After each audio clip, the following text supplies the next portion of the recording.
Do you ever feel like your life is just this collection of a dozen different paths, and they all feel like, well, like you? You're not afraid of the work, not at all. You're just paralyzed by the choice. This feeling, this sense of being scattered and having way too many interests, can be a massive source of anxiety. Yeah, does this look a little familiar? The guitar gathering dust in the corner, that website you started coding, the sudden urge you had to learn woodworking that lasted about a week? You know, if you look at your life and see a graveyard of hobbies, you probably feel this really specific kind of shame. Society has this way of making you feel chaotic, or like you just don't have enough grit. And then, of course, there's this phrase, the one we all use to beat ourselves up with. But here's the thing almost no one knows, the full quote. It's actually, "A jack of all trades is a master of none, but oftentimes better than a master of one." See? That part they always leave out, well, it changes everything. So that's what we're going to do here.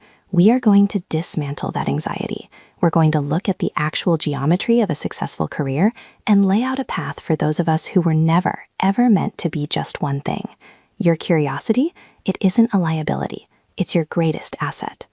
So why does all the old career advice feel like such a trap? Well, the root of the problem is that we're all using an outdated map of the professional world. See, for the last century or so, the world was what psychologists call a kind learning environment. Think about a golfer. The rules never change, the feedback is immediate, you know if you hit a good shot. It rewarded repetition and specialization. But we don't live there anymore. We now live in a wicked environment. Think more like a firefighter's world, where every single situation is new, the rules are totally unclear, and adaptability is everything. And the hero of that old, kind world, it was the I-shaped person, the specialist who went a mile deep in one super narrow field. And let's be clear, there is nothing wrong with that path. We absolutely need specialists. The problem is when it's treated as the only path, leaving people like you and me feeling like a failure, when really our brains are just built for a different kind of world. So if you want to build a career that actually works for your brain, you have to stop thinking in job titles and start thinking in shapes. Let's talk about the M-shaped professional. So we've met the I-shape. This is the specialist, right? One deep, deep pillar of knowledge. Their strength is depth, but in a wicked world, that can create some serious blind spots. Now, the opposite is the dash shape, or what you might call the dabbler. And this is the trap many of us fall into.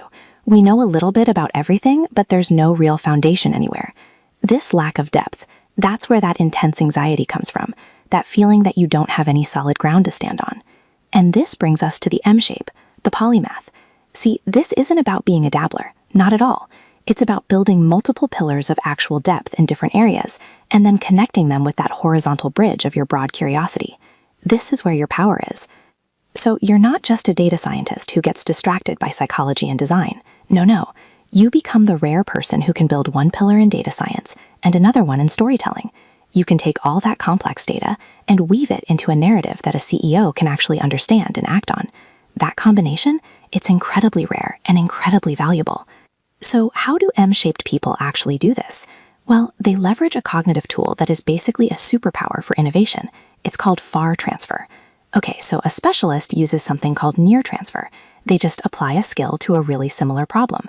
But a polymath uses far transfer, and that's the ability to see the underlying pattern or structure in one field and then apply it to solve a problem in a completely different one. Think about it like this. A web developer who used to be a beekeeper, they understand organic systems in a way a pure coder never ever could. A musician sees a more elegant way to structure software code because they get harmony. All those seemingly random interests you've collected over the years, that's your library of metaphors. It's the toolbox you pull from to create these breakthrough insights. Okay, so this all sounds great in theory, right? But how do you actually build an M-shaped life without totally burning out? Let's get into the practical blueprint. It really comes down to 3 core strategies. First, you practice serial mastery. Second, you use a strategic day job. And third, you build an external brain. So here's the crucial point. You cannot build all the pillars of your M at the same time. That leads right back to being that anxious dash-shaped dabbler. You have to pick one pillar and commit to it for a season. Maybe 6 months, maybe 18 months. You build that leg until it's strong. And then when you move on to the next thing, you're not quitting. You are making a conscious choice. It's a strategic graduation. Next, you might need to reframe your day job. For so many great polymaths like Einstein working as a patent clerk, a stable, low-drain job wasn't a cage, it was the platform. It's what provided the safety and the mental energy for real exploration. A high-passion, high-stress job might demand 110% of you, leaving absolutely no room for the exploration your brain craves. And finally, you have to get a system. Your brain is a high-output idea factory, okay? But your working memory is like a tiny little workbench. If you don't move ideas off that bench, there's no room for new ones to be built. You have to capture all those fleeting obsessions in a system, maybe Notion or Obsidian. This lets you capture the dots today so you can connect them years down the line. All right, let's put all this together, because embracing this M-shaped model isn't just a fun personality quirk. It is a crucial strategy for the future of work. Get this, the World Economic Forum dropped a bomb in a recent report. They predict that by 2030, a staggering 39% of a worker's core skills will change. Not evolve, change. Now, that number is terrifying if you're a hyper-specialist, but for you, it's an invitation. It proves that the future belongs to people who can pivot, who can adapt, and who can synthesize information across different worlds. The future belongs to the M-shaped thinkers. So let's reframe this one last time. You don't have too many interests. Your brain is not a liability. It is a treasure chest. You just haven't figured out how to combine all the jewels inside yet. Your supposed weakness, it was always a strength. The world just wasn't ready for it. Your brain isn't broken. It was designed to be a bridge. You were never meant to master just one thing. You are meant to be the person who sees how everything connects, and the world is finally ready for that.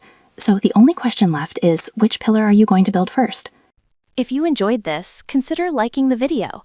Also, if you want more psychology-based insights explained in simple, practical language, hit subscribe. And remember, understanding yourself is the first step to changing your life. I'll see you in the next video. Bye!